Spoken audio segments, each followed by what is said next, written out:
ಕೇಸ್ಗಳ ಬಗ್ಗೆ ಮಾತಾಡ್ತಾ ಇದ್ರಿ. ಹ್ಮ್. ಸೊ ಬಿಗ್ ಬಾಸ್ ಅಲ್ಲೂ ಸಹ ನಿಮ್ಮೇಲಿರುವಂತಹ ಕೇಸ್ಗಳ ಬಗ್ಗೆ ಚರ್ಚೆ ಆಗುತ್ತೆ. ಹ್ಮ್.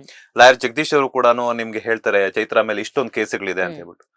ಹೇಳೋದಾದ್ರೆ ಇವಾಗ ನಾನ್ ಕ್ವಶನ್ ಕೇಳ್ತೀನಿ ಸ್ಟ್ರೈಟ್ ಆಗಿ, ಎಷ್ಟು ಕೇಸ್ಗಳಿದೆ ಅಂತ? ಸುಮಾರು ಒಂದು 11 ಕೇಸ್ಗಳಿತ್ತು. ಹ್ಮ್. ಬಹುತೇಕ ಕೇಸ್ಗಳು ಕ್ಲೋಸ್ ಆಗಿದೆ. ಹ್ಮ್. ಈಗೊಂದು 4-5 ಕೇಸ್ಗಳು ಉಳ್ಕೊಂಡಿದೆ ಅಷ್ಟೇ.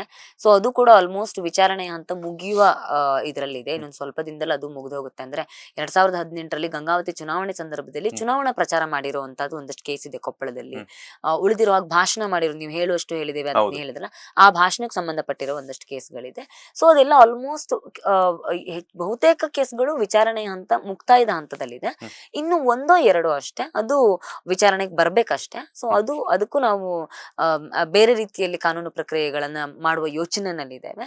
ಸೊ ಹಾಗಾಗಿ ಜಾಸ್ತಿ ಅಂದ್ರೆ ಬಹುತೇಕಗಳು ಇದಾಗುತ್ತೆ. ಸಾಮಾಜಿಕ ಜೀವನದಲ್ಲಿ ಇದ್ದಾಗ ಏನಾಗುತ್ತೆ, ಒಂದಷ್ಟು ಕೇಸ್ಗಳು ಕ್ಲೋಸ್ ಆಗ್ತಾ ಇರುತ್ತೆ, ಇನ್ನೊಂದಷ್ಟು ಹೊಸ ಕೇಸ್ಗಳು ಬಂದು ಬೀಳ್ತಾ ಇರುತ್ತೆ. ಈಗ ನಾನೆಲ್ಲೇನೋ ನೀವು ಇಂಟರ್ವ್ಯೂ ಕೇಳ್ತೀರಿ, ಇನ್ನೇನೋ ನಾನು ಮಾತಾಡ್ತೀನಿ, ಅದನ್ನ ಕೇಳ್ಕೊಂಡು ಇನ್ಯಾರೋ ಹೊರಗಡೆ ಹೋಗಿ ಕೇಸ್ ಮಾಡ್ತಾರೆ.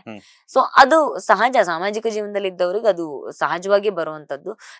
ನಂಗೆ ಯಾವಾಗ್ಲೂ ಹಿರಿಯರು ಹೇಳ್ತಿದ್ರು, ಹೋರಾಟದ ಜೀವನಕ್ಕೆ ನೀವು ಬರ್ತೀರಿ ಅಂದ್ರೆ, ಸಮಾಜಕ್ಕೋಸ್ಕರ ನಿಲ್ಬೇಕು ಅಂತ ನೀವು ಬರ್ತೀರಿ ಅಂತ ಆದ್ರೆ ನೀವ್ ಇದನ್ನೆಲ್ಲ ತಗೊಳ್ಳೋದಕ್ಕೆ ತಯಾರಾಗ್ಬೇಕು. ಮುಗಿಸ್ಕೊಂಡು ಹೋಗೋಣಪ್ಪ ಅನ್ನೋದಕ್ ಆಗೋದಿಲ್ಲ ಅಂತ.